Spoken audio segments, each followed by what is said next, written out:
자, 인사드리고 시작하겠습니다. 로얄 마스터 하재창입니다. 반갑습니다.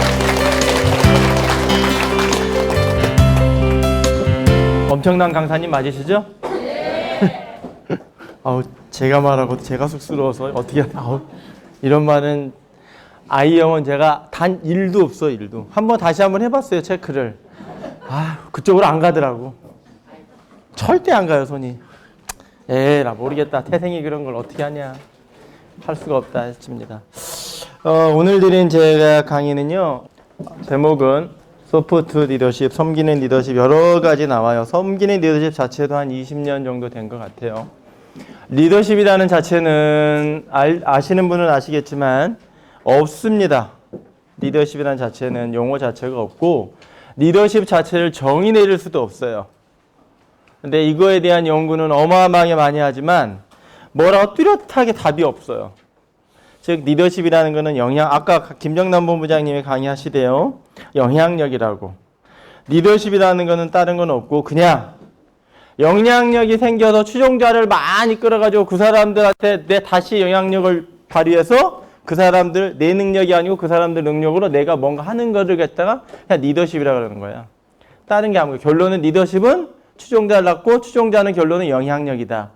그 이상 그 이하도 없더라. 왜 그러냐? 그러면 그렇게 영향력 있는 사람이 대체적으로 우리가 아는 사람들 보면은 인품이 좋은 사람도 있고 인품이 나쁜 사람도 있고 아주 그냥 히틀러 같이 뭔가 안 좋은, 그렇죠? 많죠? 저기 북쪽에도 누구 한 명 있죠? 어찌됐든 그 사람도 영향력을 발휘한단 말이에요. 그런 걸 어떤 리더십이라고 말하냐 이거지. 다 사람들을 관리하고 리더십하고 틀려요. 사람들을 아우를 수 있는 이런 리더십이라는 건데 그걸 통칭해서 리더십이라고 그냥 명하는 것뿐이지 뚜렷한 게 있지는 않더라.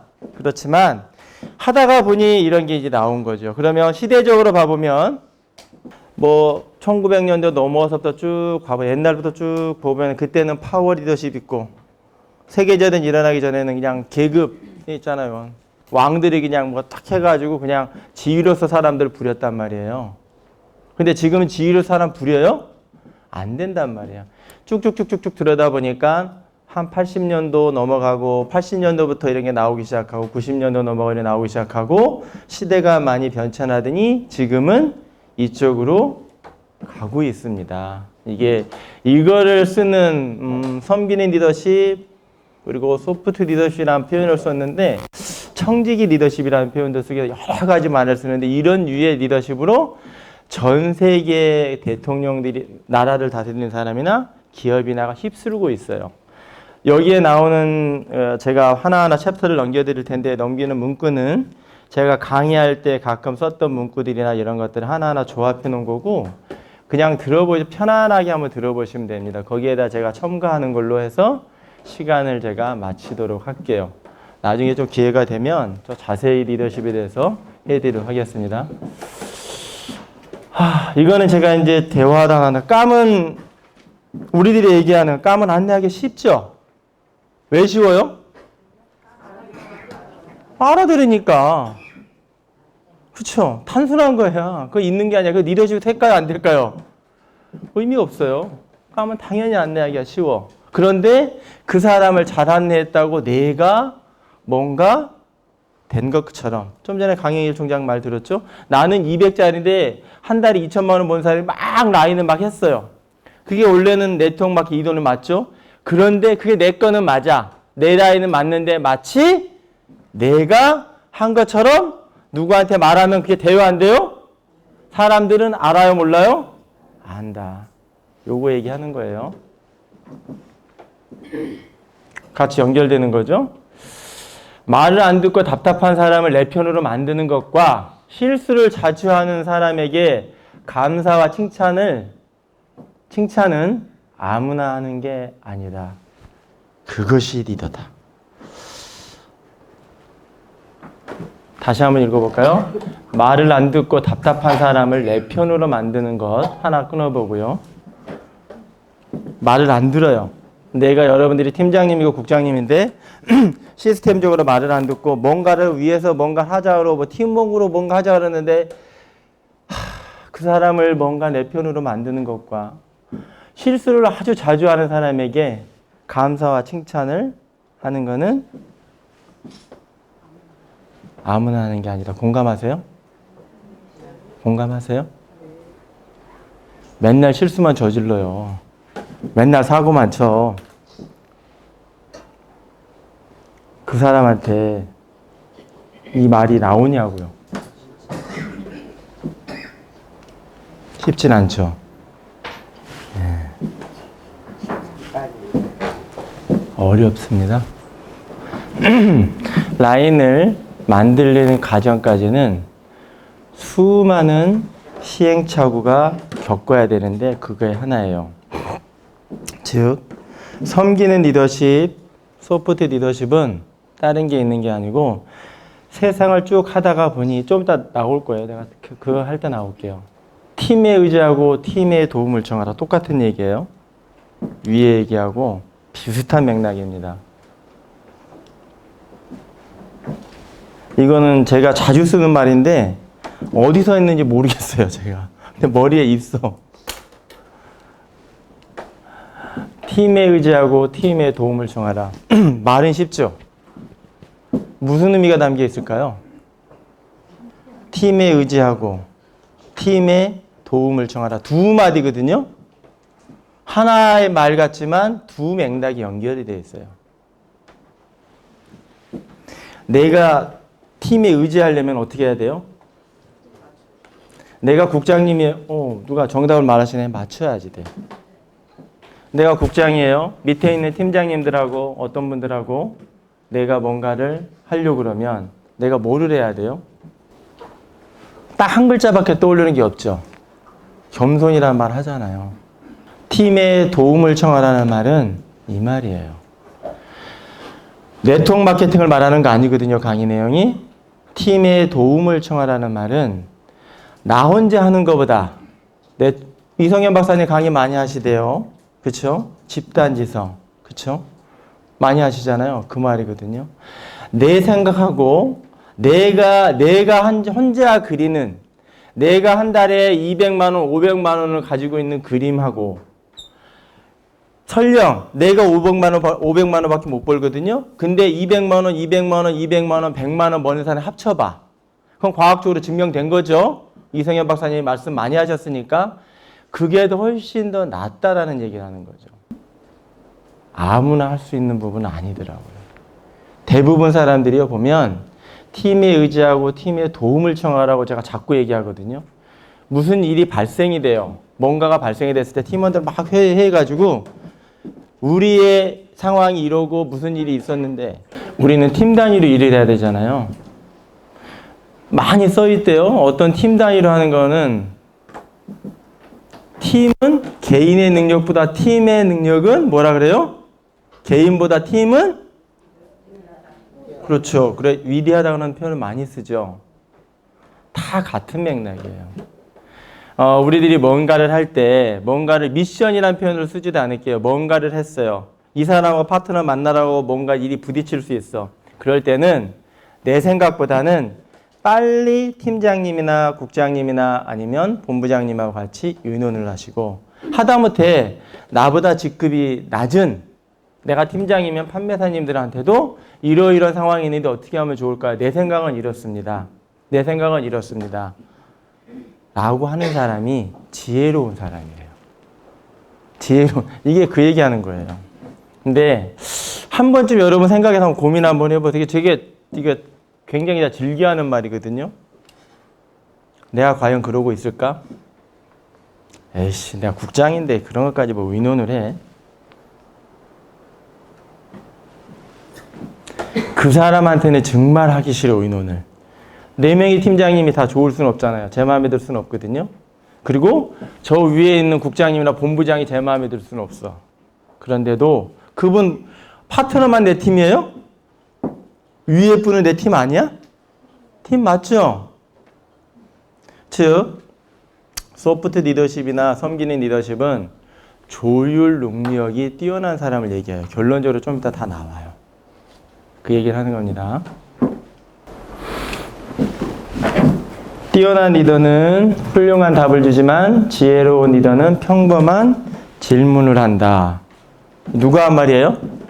뛰어난 리더는 훌륭한 답을 주지만 지혜로운 리더는 평범한 질문을 한다. 이게 그 소크라테스 대화법이라고 혹시 들어보셨어요? 그것도 저만 알고 있는 얘기인 것 같아요. 소크라테스 대화법에 보면 지금 전 세계는 소크라테스 대화법으로 전 세계가 돌아가고 있거든요. 그거에 대한 얘기입니다. 소크라테스 대화법은 다른 게 아니고 뭔가를 안건이 주고 뭔가를 이슈가 됐을 때 그 사람한테 답을 주는 게 아니고 질문을 해서 그 사람이 뭔가를 스스로가 성찰이란 말이 여기서 나와요. 성찰하면 그 사람이 뭔가 깨어진다는 거죠. 유대인들하고 여기서 이제 유대인들이 지혜가 나와요. 우리나라 우리나라 부모님들은 선생님 말씀 잘 듣고 잘 지내니라고 초등학생한테 얘기한대요. 근데 유대인들은 뭐라 그래요? 부모님들은 학교 갔다 온 아이한테 오늘 질문 몇 개 했니? 그렇죠. 무엇을 질문해? 몇 개 했니? 최소 유대인들의 부모님들은요, 아이들한테 최소 하루에 3개 이상을 질문하게 오게끔 트레이닝을 시킨답니다. 그게 0.02% 안 되는 유대인의 전 세계를 휘어잡고 있는 이유 중에 하나예요. 이게 그 말입니다. 되게 어려운 얘기죠. 뻔히 보여요. 저 사람이 어떻게 될지 뭘지 보이지만 그 사람한테 답을 휘딱 주는 것보다 그냥 온유적으로 뭔가 살짝 돌려서 그분이 깨닫게끔 우리가 얘기하는 한문으로 얘기하는 어려운 얘기지만 성찰하게끔 하는 질문을 하면 그분은 우리는 파트너 많이 키우는 게 답이죠. 그 얘기입니다.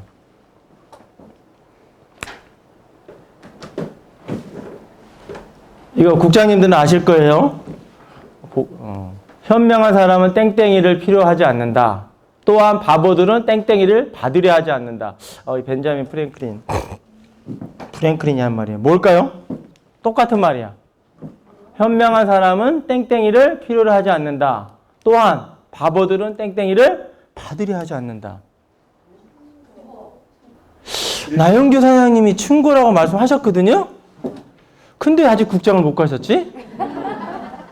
아이고. 맞아요. 이거를 아시는데.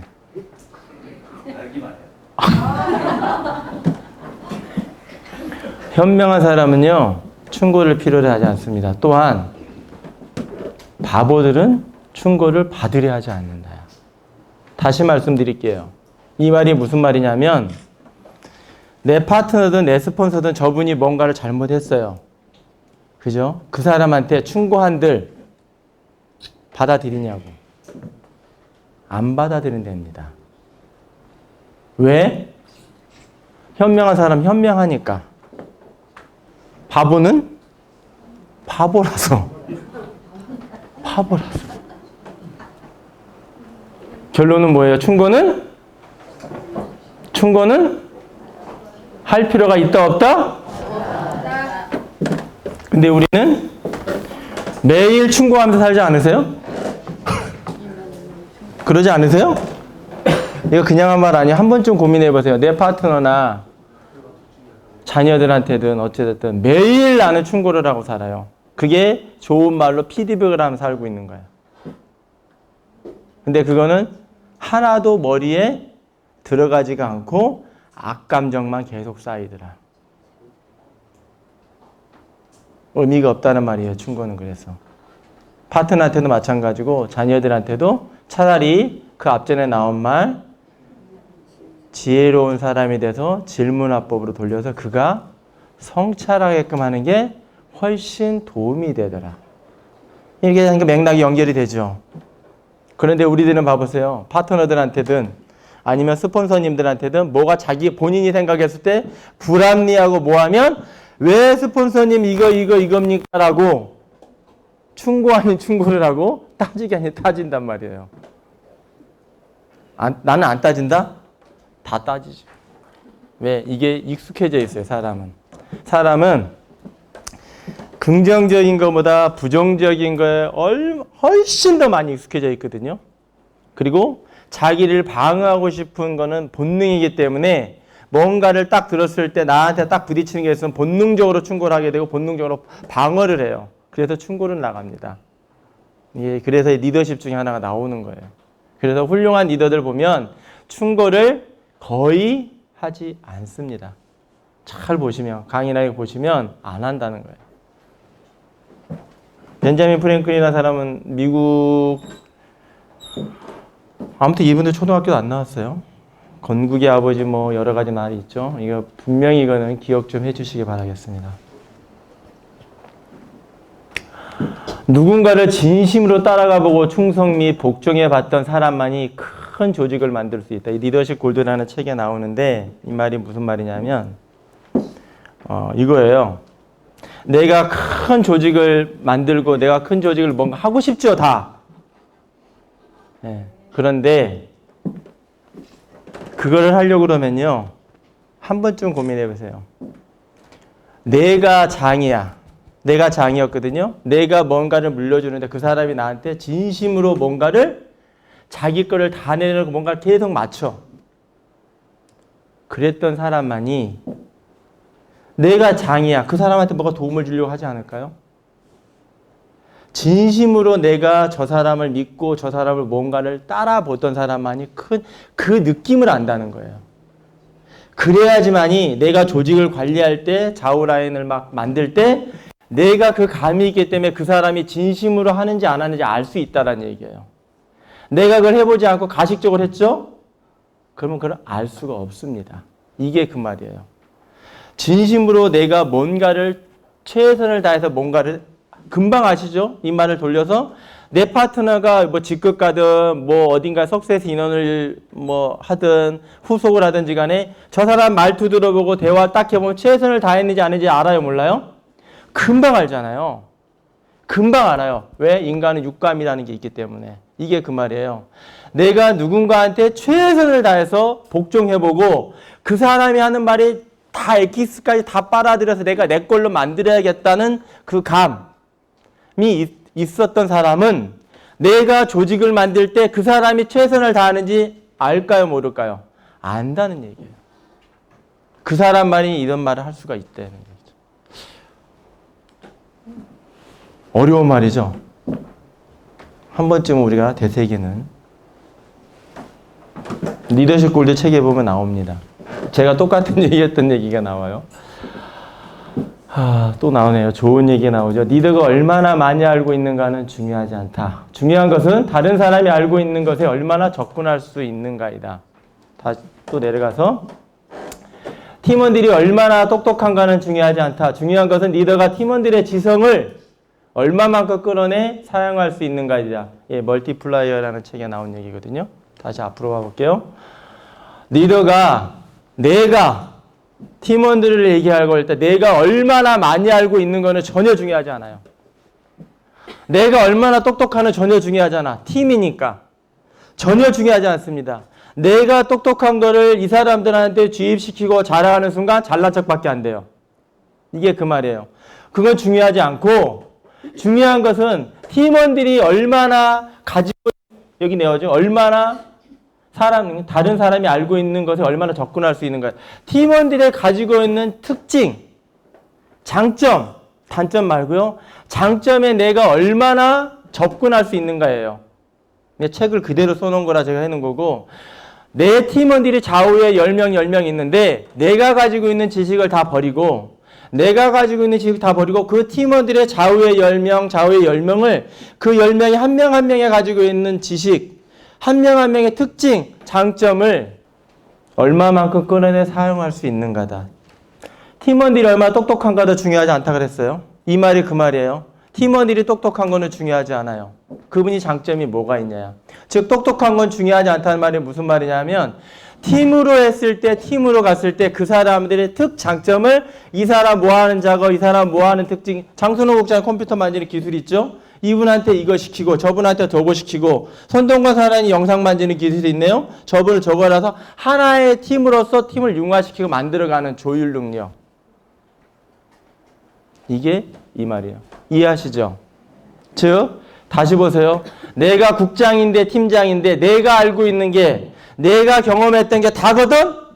하시는 분 계세요. 내가 가지고 있던 게 내가 애터미에 3년 동안 전업해가지고 국장까지 내일 모레 본부장 갈 거거든? 그쵸? 그거는 중요하지 않다라니까요. 중요하지 않아요. 나보다 훨씬 큰 그릇은요, 이제 애터미 본 지 3개월밖에 안 됐어도 훨씬 큰 그림을 그릴 수 있다는 거예요. 조직론에서 보면 그 팀은, 그 조직은 리더가 그리는 그림대로 흘러간다 그랬어요. 그러면 나는 3년에 전업을 해서 3년 동안에 1,000만 원 벌었는데 이분은 이미 사회에서 30년 동안 일해서 이미 1억을 버는 사람이 애터미에서 고정적으로 나오는 5천만 원 벌고 오셨어요. 그럼 나는 사회에서 1,000만 원밖에 못 버는데 그 사람은 1억을 버는 사람이 왔으면 그 사람이 그림이 훨씬 큰 거 아니에요? 그 그림에다 내가 아까 강혜일 총장 얘기하는 거 비슷하죠? 김장남 본부장이 얘기한 거랑 비슷하죠? 그 그림에다 내 걸 집어넣지 말라라는 말이에요. 이게 그 말이에요. 즉 내가 가지고 있는 고정관념을 싹 버려라는 거예요. 여러분들 잘 봐보세요. 내가 어느 정도가 됐는데 조직이 가다가 멈추는 조직들이 있어요. 이상하다? 이렇게 막 가야 되는데 이론은 그러죠. 아유 지금은 내적 성장하는 시기야. 뻥입니다. 뻥이에요. 그냥 하는 말이고 그 사람이 그 라인을 끌고 가는 리더의 고정관념 때문에 그래요. 네트워크에서는 우산친다는 표현을 써요. 그것 때문에 그래요. 그 고정관념을 여러분을 깨지 않으면 이거는 죽었다 깨어나도 되지 않아요. 다시 말씀드려 드릴게요. 내가 가지고 있는 경험 중요하지 않습니다. 내가 가지고 있는 경험 중요하지 않고 팀원들이 가지고 있는 장점, 그분이 뭐라는 장점을 팀원들이 똑똑한 것도 중요하지 않아요. 하나하나 조합해서 팀으로 갈 때는 조율을 하나하나 뭉쳐가게 팀을 미션 달성하게 만드는 게 없다라는 거죠. 이게 그 말이죠. 이거 되게 좋아하는 말이죠. 물건을 훔치면 도둑이지만 마음을 훔치면 리더가 된다. 그 이상도 그 이하도 없다고 생각한다. 마음으로 리더라는 책에 보면 나오거든요. 공감 가는 말 아니에요? 별뜻 있는 건 아니거든요. 별뜻은 없어요. 근데 너무나 좋은 말이라서 제가 넣어놨어요. 그 사람의 마음 한번 훔쳐보세요. 어떤 일이 벌어지나. 아니 남자가 여자 훔치는 거 말고. 그죠? 그거 말고. 경험들 다 있으실걸요? 이 사람이 내 마음에 딱 들어오면 그 사람한테 뭔가를 다 해주지 않으세요? 내 거 다 주지 않으세요? 그죠? 내 거 별로 신경 안 쓰지 않아요. 그 사람이, 이런 사람이 내 주위에 있다. 마음을 훔치려고 한번 노력해 봤을까? 카사노바처럼 말고. 카사노바가 유명한 거는 다른 건 있지 않대요. 카사노바 못생겼답니다. 네, 정말 못생겼대요. 그런데 카사노바는요, 저도 카사노바처럼 뭔가 좀 해보고 싶긴 한데, 저를 따르는 사람이 없어서. 카사노바를 연구한 사람이 있어요. 연구한 사람이 있는데, 그 사람을 300명 정도 여성들을 그냥 어떻게 했다고? 잘못, 표현이 그렇죠. 그렇지만 카사노바는 자기의 변명을 했어요. 나는 그 300여 명 여성들이 팬이라는 거지. 여성들이 자기의 팬이라는 거야. 즉 나는 그 300여 명 여성들하고 대화를 했을 뿐이라는 거야. 그 사람들이 아픔을 들어줬다는 거예요. 카사노바는 왜 당당하게 그런 말을 하냐면 카사노바가 만난 300명의 여성들이요. 우리가 얘기한 이쁜 여자들이 아니에요. 나이가 어린 여자, 남자들은 나이 어린, 그쵸? 그런 거 아니라는 거야. 그냥 자기는 아픔을 가지고 외로움을 가지고 있는 여성들을 어루만져 준 것밖에 없대. 근데 내가 왜 죄냐 이거지. 맞죠? 아니 왜 공감 안 하세요? 그 남편들한테는 죽일 놈이겠지만 그 여성들 입장에서는 카사노바가 그랬어요. 그 사람이 죽을 때 어마어마하게 많은 여자들이 쫓아오고 울고 보고 난리 났었다. 그러니까 카사노바 입장에서 보면은 자기가 노력봉사한 거예요. 맞죠? 그 외롭고 힘든 여자, 그 중세시대 때 여성들이 얼마나 비참한 삶을 살았는데 남성 우월주의에서 그런 사람들을 귀족부터 시작해서 하녀들까지 술집 여자들까지 아니면 우리가 얘기하는 작부 창녀까지 다 이분은 다 했어요. 지위, 고와 못쓰 나이를 다 떠나서 그 사람 입장에서 봉사한 거 맞죠? 맞는 얘기예요. 어떻게 하다 이런 얘기가 나왔는지. 마음을 훔치면 이런 일이 벌어지게 됩니다. 아우, 사랑 바로 나왔네. 예, 사랑하면 알게 되고, 이게 되게 좋아하는 말이에요. 제가 알고 나면 보이나니 그때 보이는 것은 이전과 같이 아니하느니라. 이게 이제 벌써 30년 됐나 20년 됐나 기억이 안 나네요. 유홍준 박사님의 나의 문화 유산 답사기 원에 나와 있는 얘기고요. 유홍준하고 유한준하고 틀려요. 야구 선수 유한준은 아니고요. 이게 이제 어디 봤더니 글씨가 이제 편지예요. 편지, 서간체 편지인데 이제 유한준이라는 사람이 쓴 거예요. 친구랑 이제 대화하다가 이 말을 해서 편지를 보낸 건데 결론은 그거죠. 뭐 사랑하는 이런 거보다는 그거예요. 이게 뜻이 뭐냐면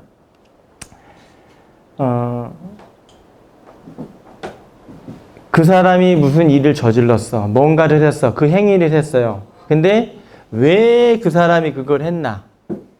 적반하장이 돼서 한번 들어가 보라 이거예요. 그러면 이 얘기예요. 그 사람이 왜 그걸 했을까? 적반하게 되면 그럼 알게 된다. 그리고 그 다음에 보인다는 거예요. 그때 보이는 것은요.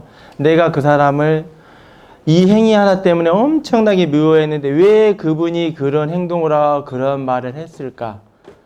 라는 거를 들어가 보면 이전과 같이 아니하느니라. 편지가 길거든요. 쭉 잘라놓은 거예요. 이게 이제 조선시대 때 실학자예요. 유한준이라는 사람이 친구랑 대화하다가 술 먹다가 그러면 자네가 이걸 이렇게 하게라도 보낸 게 이제 나온 거죠. 말은 괜찮죠? 말은. 내 스폰서하고 내 파트너하고 무슨 트러블이 생겼어요. 무슨 그 사람이 뭔가 하나 행동 때문에 내가 상처를 받을 수 있고 내 자존심을 상할 수 있습니다. 그런데 하나하나 인간은 자각이 있는 지성이 있는 동물이기 때문에 하나하나 하는 행동이 그냥 한 행동이 있을까요? 그 사람한테는 이유가 있다라는 거죠. 그 나를 힘들게 했다면 그 사람한테 가서 물어보든 아니면 왜 그랬는지를 돌려서 알아보면 그때는 상황이 바뀐다라는 거죠. 혹시나 이걸 제가 넣어놓는 건 다른 거 없어요. 여러분들 마음속에 전혀 다른 사람이 환경이 틀리고 나이가 틀리고 상황이 틀린 분들이 하나의 팀으로 뭉쳐 있기 때문에 내가 저 사람이 정말 싫을 수가 있어요. 지금 마음속에 가지고 있는 분이 있거든요. 그러신 분이 있으면 다시 한번 그분한테 가셔서 아니면 그때 그 상황, 그때 그거를 파악 한번 해보셔요. 그거 하라고 제가 이 말 넣어놓는 거예요. 내가 진짜 싫은 경우 있죠? 다 있어요. 저도 있어요, 저도. 없으신 분 한 분도 안 계시거든요. 그러면 그분이 왜 그랬을까? 왜 그런 행동을 했을까를 한번 가보시라고. 알아보시라고. 그러면 이게 바뀐다는 거예요. 있을 수 있죠? 스폰서든 파트너든. 이거는 제가 굳이 설명을 안 해도 알 수 있는 내용들이죠. 예, 멀티플라이어하고 여기 책 내용 여기 보면 마음으로 리드하라, 멀티플라이어, 카네기. 오늘 내용은 제가 카네기 리더십 쪽에 많이 해당돼요. 카네기 리더십을 보면 많이 나와 있는 내용들이 많은데 이걸 제가 쓴 거고 팀원들이 자기를 이용한다라 느끼지 않고 동반자라는 느낌을 받도록 행동을 하라. 우리 일은 어떤 일일까요? 애터미 일은. 제목이 제가 수평 리더십이니까 그쵸? 상하가 없어요. 굳이 제가 이거 설명을 안 드려도 잘못하게 되면 동반자가 아니고 자기를 이용한다라고 들어가 버립니다. 근데 이거를 동반자란 마음이 들어가게끔 하려면 어떻게 해야 돼요? 아까 앞에서 나왔어. 그렇죠. 마음도 사기도 하고 내가 어떠한 상황에 최선을 다해주면 그게 진심이 전달됩니다. 그럴 때 동반자라는 마음이 들어가요. 그때 아니고는 동반자라는 마음 안 들어간대요. 어떤 상황이든 뭐를 하든지 최선을 다하는 모습이 보였을 때 동반자라는 말이 들어간답니다. 근데 뭔가를 딱 보고서 저 최선을 다하는 거 아닌 것 같아. 그럼 내가 왠지 이용당하는 것 같고 그래서 리더가 어려운 거예요. 그래서 앞서 있는 사람 되게 어려워요. 그래서 이게 그 말입니다. 이게 데일 카네기 그 뒤에 나오네요. 사람을 움직일 수 있는 유일한 방법은 요거 뭘까요?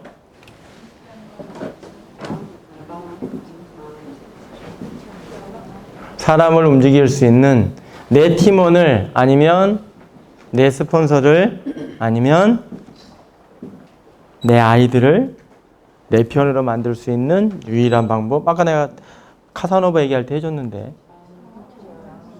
마음을 훔쳐라. 훔치는 거 좋아하게 생겼네 이제.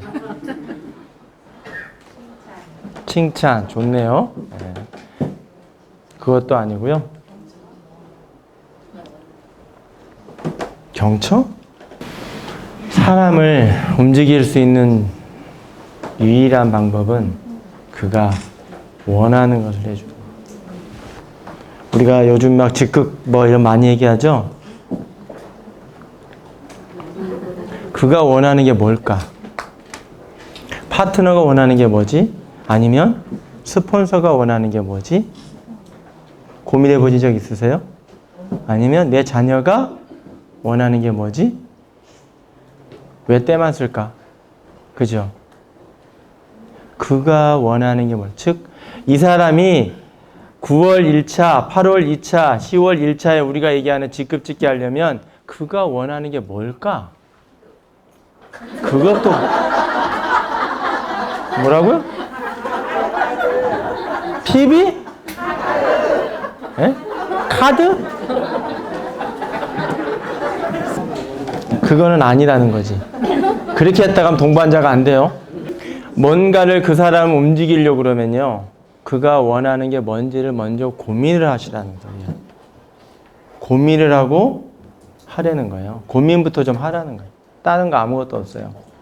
일단 사람을 움직이게 할 수 있는 유일한 방법은 그가 원하는 거를 찾아줘야 된다.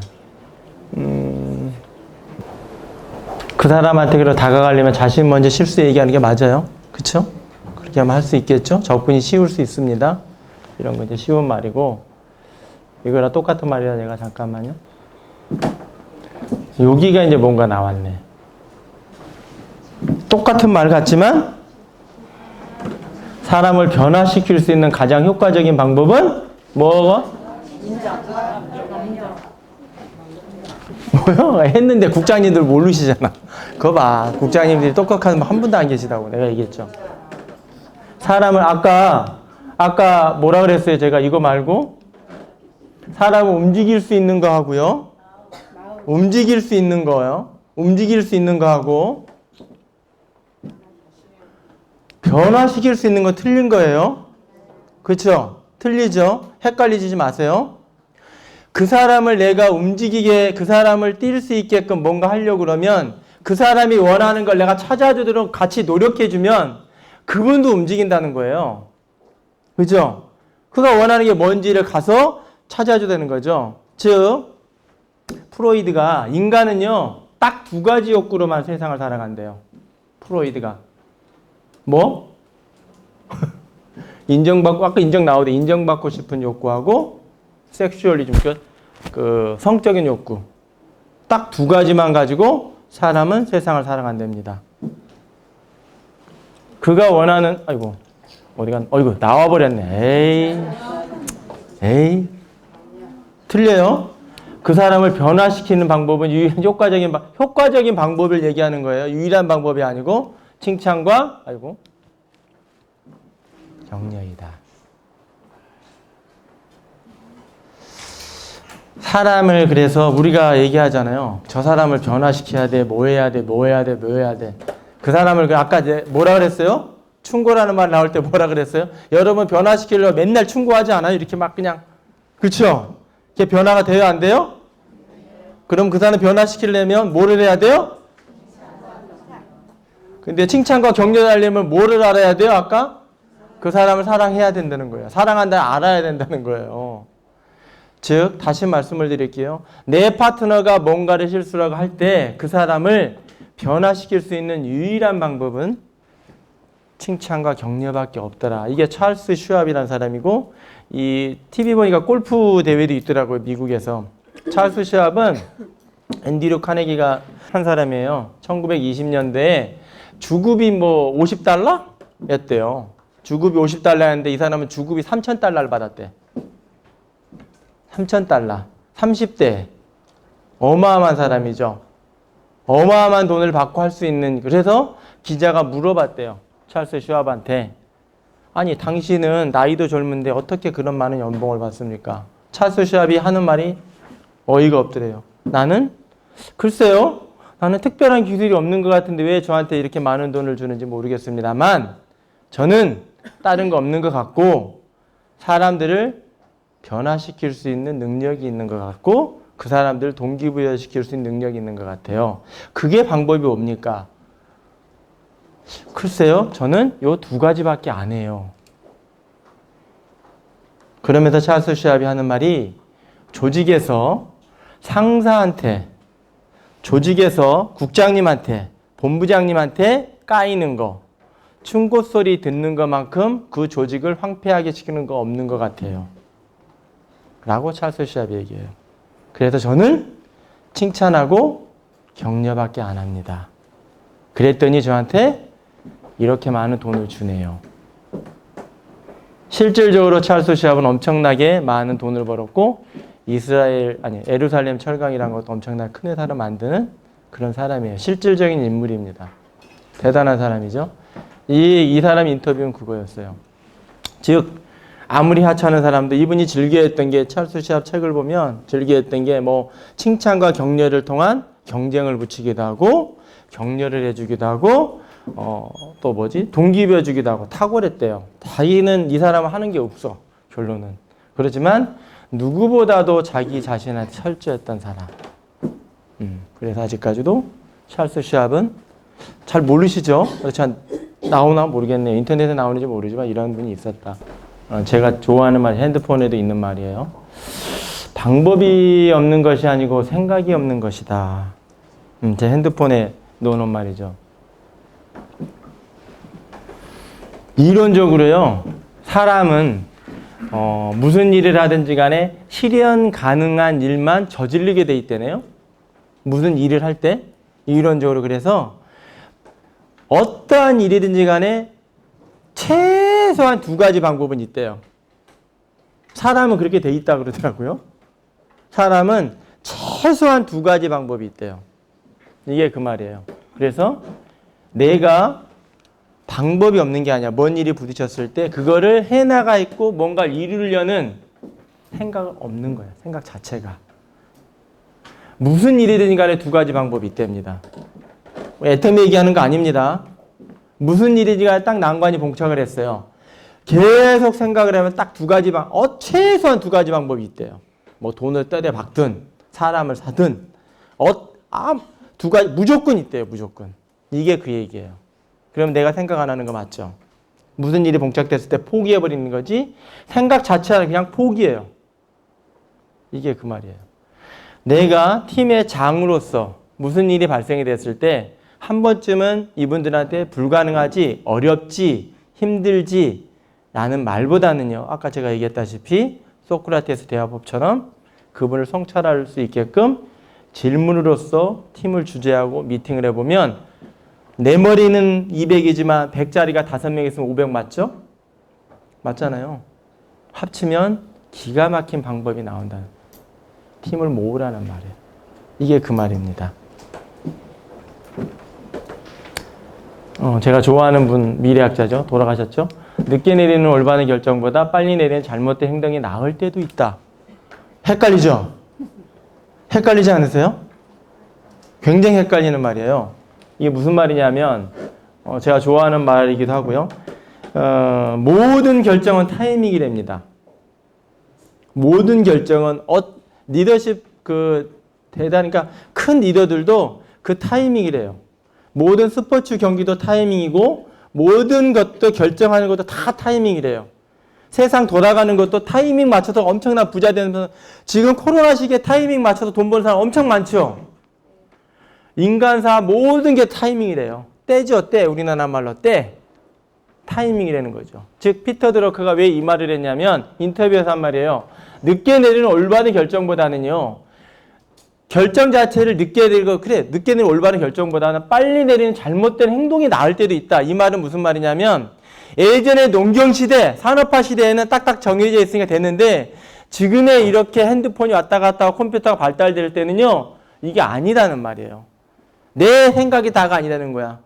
정보가 너무나 홍수가 많으니까 빨리빨리 뭔가를 해서 빨리빨리 수정 보완하라는 거예요. 즉 대학교 지금 아무리 나와봐야 예전에 3시간이면 무용지물 된 데는 대학교 배운 게 아무 의미 없대요. 다만 대학교에서 배우는 인성만 배운답니다. 대인관계만 배운대요. 대학교 갈 필요 없대요. 그래서 세계의 0.5%인 사람들은 대학교를 보내요? 안 보내요? 안 보내요. 자기들만의 클래스를 보내지. 이미 알고 있으니까 그분들은. 이게 그 소리예요. 차라리 타이밍에서 빨리빨리 내려보고 방향이 틀리면 다만 이 전제 조건이 들어가는 게 뭐냐면 팀이 다 같이 동의했을 때 내리라는 거야, 결론은. 그러면 잘못된 길을 가더라도 다 같이 동의했으니까 빨리 올 수 있죠. 그리고 실패를 통해서 많은 걸 배우죠. 그게 훨씬 낫다라고 얘기하는 거야, 피터 드러커가. 훨씬 낫다, 그게. 미적미적거리지 말고 빨리빨리 뭔가 해보고 실수를 통해서 뭔가를 배우고 다시 수정 보완하고 수정 보완해서 가는 게 훨씬 도움이 되더라. 대학자죠, 대학자. 이분이 지금 전 세계를 끌고 가고 있었죠. 근데 돌아가셨어요. 이곳 자기보다 뛰어난 사람을 곁에 머무르게 하는 법을 터득한 자 여기 잠들다. 앤드류 카네기 묘비명. 저는 이 말 듣고 저 머릿속에 한번 딱 듣고 외워버렸어요. 꽤 오래전에 들은 거죠.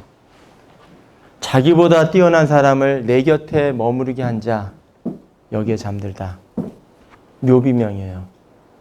앤드류 카네기는 초등학교도 안 나온 사람이고요. 이 사람 같은 경우에는 어쨌든 철광왕이잖아요. 미국의 아직 다 돌아가시면서 모든 돈 다 기부하고 돌아가셨는데 이분은 자기의 인적 자산이 최고라고 생각했던 사람이고 자기가 뭔가를 했을 때 그러니까 처음부터 끝까지 겸손 몸소 보여줬던 사람. 자기가 못 배워서가 아니에요. 자기보다 뛰어난 사람을 곁에 머무르게 하는 법 터득한 자 여기 잠들다. 잘 생각 한번 해보세요.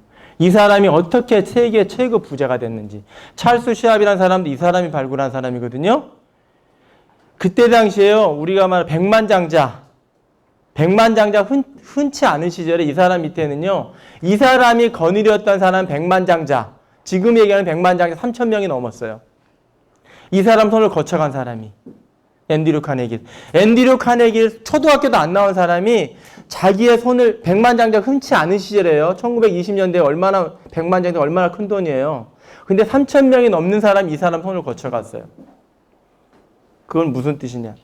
자기보다 뛰어난 사람을 곁에 보통 어려운 게 아니에요. 여러분들 한번 생각해 보세요. 나보다 나은 사람 내 옆에 두어요? 쳐내잖아. 잘난 척한다고. 그러지 않으세요? 이게 그 말이에요, 이 사람. 자기의 모든 것을 다 내려놓고 여기에 이분은 목숨을 걸은 사람이에요.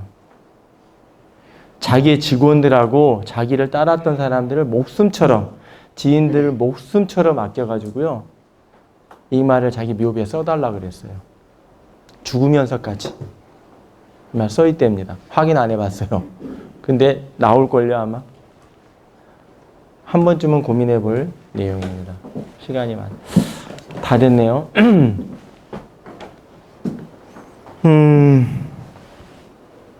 결론은 처음부터 끝까지 겸손밖에 안 나오죠, 제가. 이거는 많이 들려줬던 얘기죠? 한번 볼게요. 원래 이거 음악 나오나? 나오네요.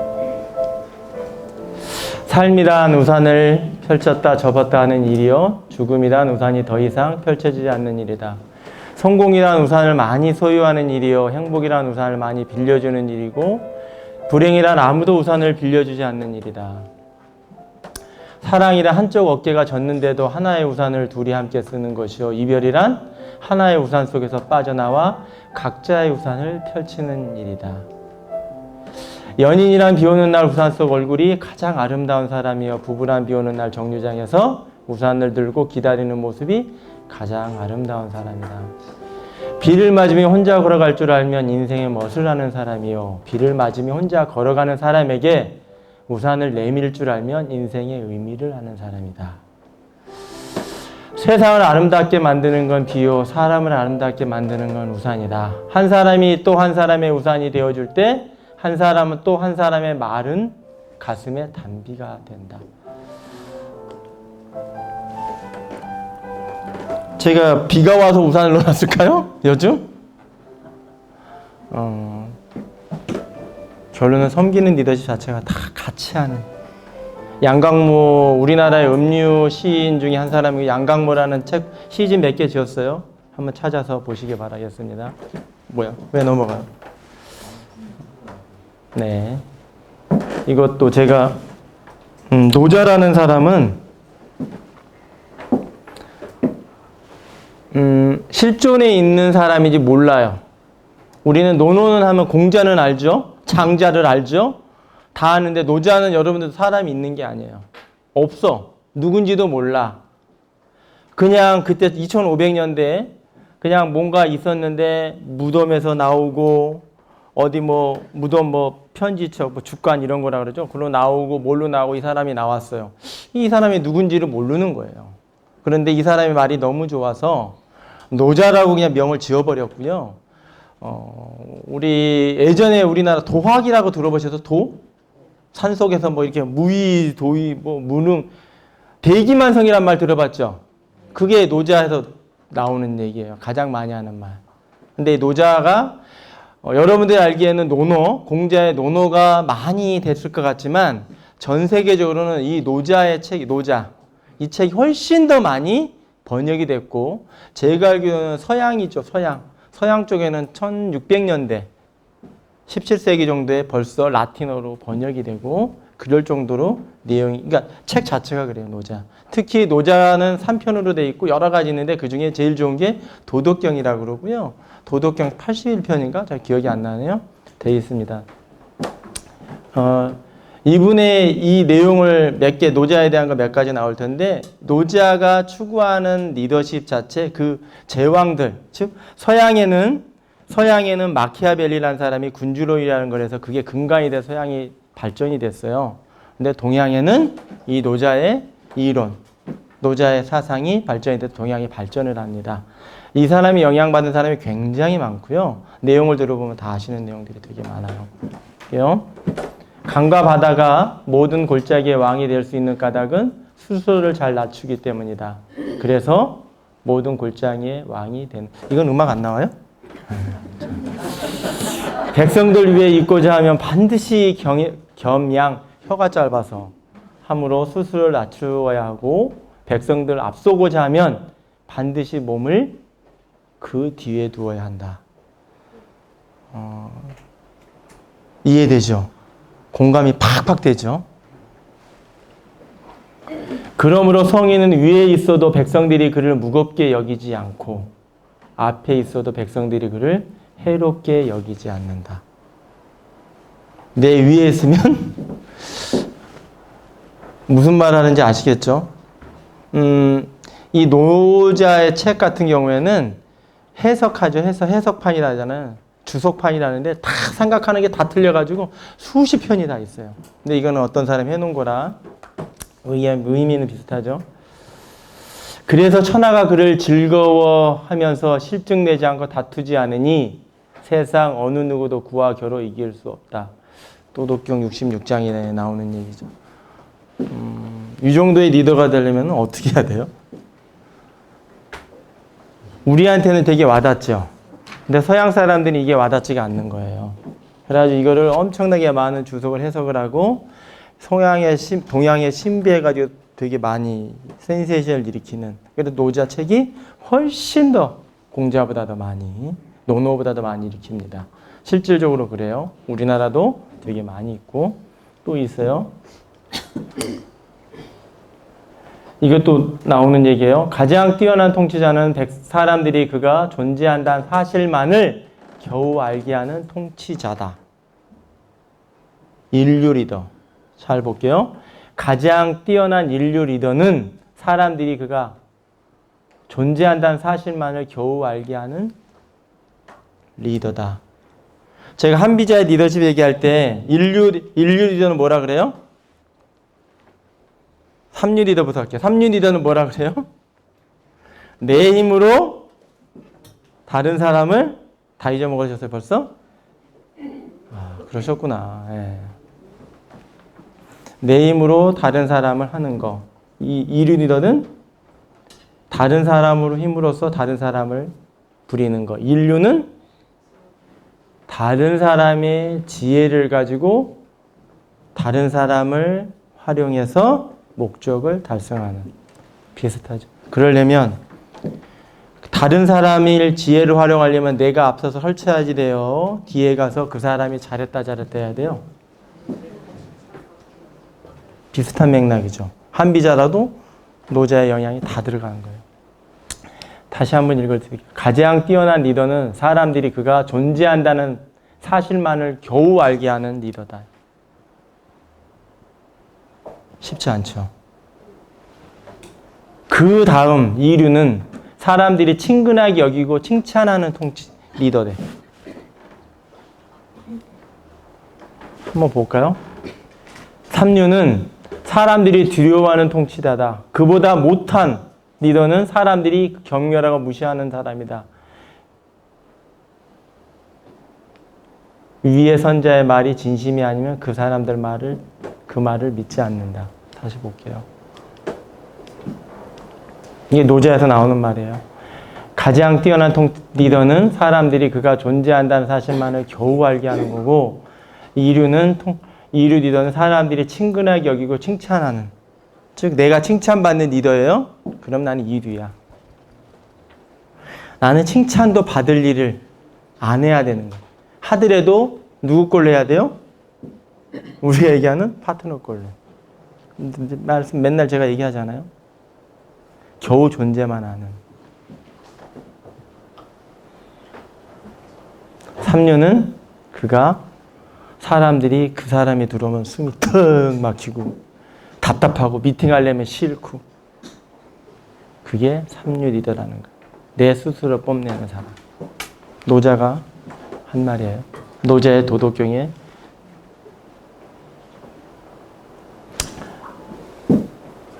결론은 다스리는 것 중에 최고의 방법은 지배하고 강제하지 않는 것이며 그저 무위 자연스러운 다스림이다. 노자. 이게 78장인가? 기억이 안 납니다. 맞네요. 또 하나 나와요.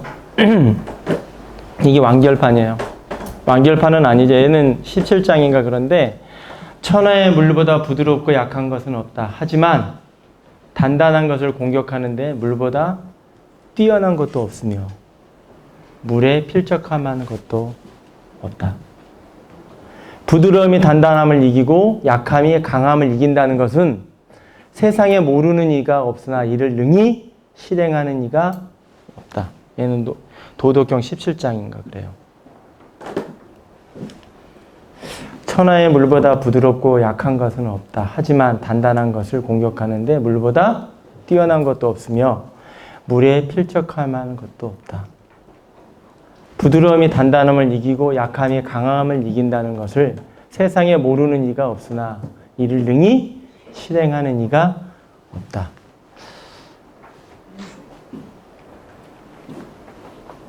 제가 섬기는 리더십 처음에 장 들어보셔 아시겠습니다만 결론은 뭐예요? 그죠? 우리들이 제가 오늘은 이제 데일 카네기든 뭐 노자 그리고 멀티플라이어 이런 것들 많이 해드렸는데 우리 한 번쯤은 다 아는 내용들이에요. 아는 내용들인데 고민해 볼 것들을 했습니다. 마지막으로 제가 음악을 하나 듣고 다 아는 노래예요. 시간을 딱 마치네요. 되게 좋죠, 노래. 제가 이 노래를 왜 넣어놨을까요? 엔딩 부분에. 이 노래 딱 들으니까 어떻게 돼요? 순수해지죠, 마음이. 차분해지고. 어렸을 때 시골에 사셨던 분은 시골 같은 느낌도 드시고. 즉, 제가 우산이라는 것도 의미를 제가 시간이 없어서 막 빨리빨리 넘어갔는데 잘 한번 봐보세요. 즉, 섬기는 리더십, 소프트 리더십은요, 순수한 마음으로 그분들하고 같이 동반자라는 마음을 갖지 않으면 될 수가 없어요. 안 된다는 거예요. 그래서 제가 이 노래를 고민하다가 이 노래를 어떻게 찾았어요. 한 번쯤은 여러분들이 고민해야 하는 부분이, 우리가 이 다 같이 먼저 코드가 빠르다 늦게다 총장이네 본부장이네 국장이네 팀장이네 중요하지 않잖아요. 각자의 위치에서 서로가 내 목적과 내 희망과 내가 이루고자 하는 것을 다 같이 달리는 거 맞죠? 환경은 다 틀리지만. 그런데 서로가요, 순수한 마음으로 동반자라는 마음을 갖지 않으면 이루어지지가 않아요.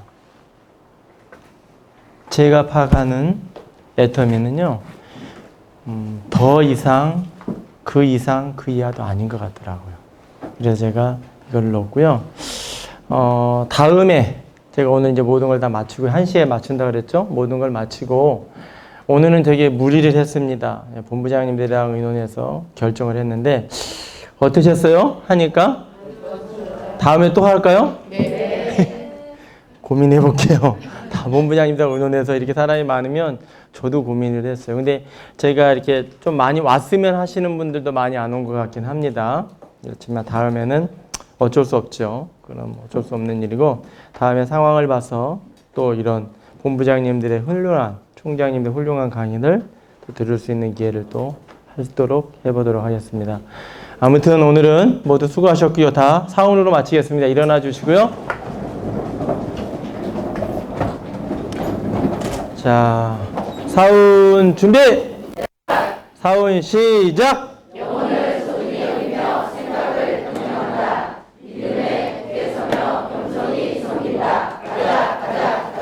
자, 수고들 하셨습니다. 수고하셨습니다.